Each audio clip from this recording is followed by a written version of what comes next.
The SelectHealth Awards program was really strategically designed to support key partners in the community. How it works is that we select 40 organizations, 20 in Utah, 20 in Idaho, that we believe are making an incredible impact in our community. And that aligns with our goals and our vision to help individuals live the healthiest lives possible. Nonprofits have a unique structure. They're born and bred by the community, and they're accountable to the community. SelectHealth is identical to that. We are accountable to the community to deliver affordable care and to help members live the healthiest lives possible. So it is natural for us to want to partner with other organizations who are mission-based and wake up every day and think about how do we make a difference in the communities we serve. Our mission statement here at the VIP Special Needs Sports League is to provide a unique opportunity for children with disabilities to play the great games of baseball, soccer, and basketball without barriers in their way. Having a child with disabilities is a joy beyond measure and also one of the hardest things I've ever done in my life. It really takes a village to raise these children, and that's what this sports league helps do. My son has had the opportunity to really make close friends with so many people. Really what we want is for every child to come and to get to play, to score, to win, and go home with a smile on their face. That's what's important. At Project Embrace, we're dedicated to increasing access to healthcare services for all through the provision of medical resources. There's a great amount of medical excess, so things like crutches, wheelchairs, even things like feminine hygiene products. There's a great excess in certain parts of our community, while others lack that access to those resources. We had the idea is why not be the bridge between those communities? We find that we have the ability to act, the ability to make a difference, and so we're going to do that. This year, as with every year, we were so impressed with the variety and the creativity of the organizations that we have here in our communities. So many that are really connected to the most complex problems, but solving it in unique ways that we hadn't even contemplated. Many of the organizations that we partner with are those organizations in the front line. They know and interact with our most vulnerable populations, and they know what the needs are. Lantern House exists to aid the poor, needy, and homeless by providing them food, shelter, and critical emergency services. Our goal is to transition residents from shelter to housing while encouraging their sense of independence, self-sufficiency, and self-confidence. As I've worked in this field for quite a bit of time, every day it pulls on my heartstrings to see how individuals ended up in a homeless situation and in need of a prepared meal. Our main priority is safe shelter and food, because we believe that those are the things that someone shouldn't have to fight for or search for. It should be readily available and accessible to them. I love seeing how competent and impassioned our neighbors are. The integrity with which they serve other people is absolutely inspirational. They're doing something amazing. And now they don't necessarily think they're amazing. I do. And I just love these awards. And I walk away energized and ready to give. The societal stereotype is that people with disabilities are not able to go canoeing or go skiing. Common Ground is here to prove otherwise. We work with any disability, any age. We've had 4-year-olds out canoeing. We've also had a 99-year-old woman out canoeing. It was on her bucket list. That was a really cool moment. We give them the opportunity to canoe with as much independence as they want. Our mission not only is to provide outdoor programs, but it's also to break down the stereotypes, to show people that somebody with cerebral palsy can hop in a canoe and get around this reservoir just fine. I've seen amazing things, and I'm so proud of the team here and the community for how we've stepped up and helped those that are most in need. The organizations that we've partnered with, we believe, are tackling the most complicated and the heaviest societal issues that we struggle with. in our community, the need for solutions is only increasing. Most people know someone who's been affected by interpersonal or family violence. 1 in 4 women and 1 in 6 men are affected by domestic violence sometime in their life.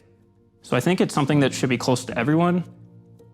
Friends Against Family Violence's mission is to assist victims of family violence, to encourage offender accountability, and to promote and raise awareness across the community that interpersonal violence affects our community. We are going to empower you to live the life that you want to live beyond the abuse that you've experienced. What we say is sometimes you feel like you get a window into somebody's life, and then you throw open the door and you can get all the services into them that they need. That helps me to feel like maybe we're doing what we're supposed to be doing. Brigham City Senior Center has a 50-year history. We provide and promote social dignity, wellness, and independence by providing a myriad of social services for our senior and aging population. I'll tell you a favorite story. So, a cute lady, phone rang and I answered it and she told me who she was and I said, well, how are you doing? I haven't seen you forever. And she says, oh, I just missed everybody so much. And I said, well, I've missed you too. And then we talked about 900 things. And I said, you know, this has just been so nice. You know, you can call me anytime. This has really made my day. So she made it a practice. She calls me every week now because she's checking on me because she's worried about my emotional state. So I was like, wow, that was pretty great. I grew up with parents, unfortunately, who were suffering from mental illness and addiction. I experienced a lot of neglect and abuse. The only saving grace I had were my horses. They provided a stable, consistent relationship for me. Here at Saddle of Love, our mission is to instill trust, self-love, and positive life coping skills to youth through equine-assisted psychotherapy. Can I tell you a story about one of the girls that we've helped here? Sally came here because she was 12 years old. She would not leave her parents' side. She was afraid of any new social situations. She thought she was ugly. So I started to teach her the power of positive self-talk. We worked on mindfulness, stress reduction, muscle relaxation, deep breathing, guided imagery. By session 5, she was ready to get on the horse. She's not afraid to go to school anymore, and she gained confidence and assertiveness. It's a beautiful thing we're giving this community and this youth. It's really special, this community, in that we're all focused on health and wellness, but we have work to do, and we all benefit from that work. When we're all focusing on these critical health issues, what we see is our community is a better place, and it thrives, and it's the place we all want to live in. But more importantly, it's the place that we all live well in.